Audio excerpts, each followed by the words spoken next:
E lo fecero in un modo così straordinario da riuscire a trasformare la tragedia in un modello per l'Italia intera, il modello Friuli, ovvero il miglior esempio di ricostruzione post-sismica che l'Italia abbia conosciuto ad oggi.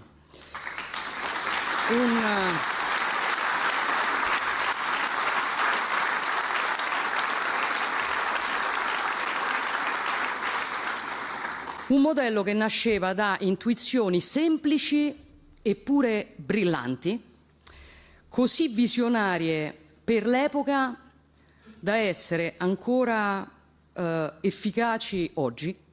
50 anni fa un rombo d'inferno attraversava questa terra meravigliosa, una calamità dalla forza mai vista prima, fermò la vita di quasi 1000 persone e in molti, nel buio di quella notte, pensarono che dalle viscere delle montagne si fosse risvegliato il leggendario Orcolat e che per 59 interminabili secondi avesse deciso di far sentire il proprio urlo, lasciando dietro di sé morte e distruzione.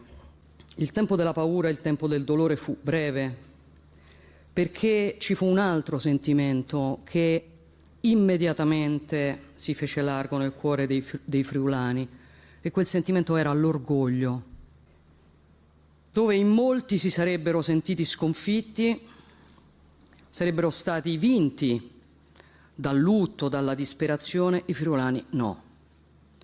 I friulani fecero la propria mossa. I friulani decisero di sfidare l'Orcolato. Come dicono i latini, verba movent exempla trahunt.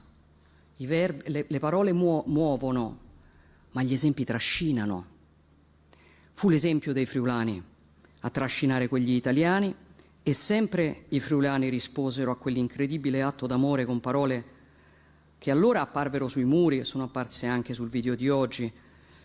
Il Friuli ringrazia e non dimentica, ma oggi sono di fatto scolpite nella storia e nella memoria della nostra Repubblica.